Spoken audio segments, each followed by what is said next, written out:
Nắm lẽ giờ sinh sinh đã hành ta rồi tại training center snai mô gọi tên na dấu sẽ tại din đi chân đi a din cả sam đi a din pan man ai pen tu kel ta tung kel ta tung ka hi wang ka lung neo po Azetulam kai piputunum magpapa appointment bolong tunam pinato loy kanin am sidin din vota wa loy jong din nele ka sin loy din abota nam pinato te ahim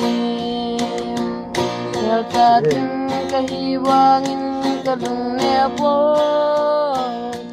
Azetulam kay piputunun na kitataam Appointment bolong tunang pinatong Kaya tating katolting le Lano him gel palo Selong ahong lang di puri hotel Balani stay apong ding Income kata long melo Kaya dating pulong mo na puri hotel Kaya dating kahiwangin kalong neo boy Azitulam kay piputunang Magtata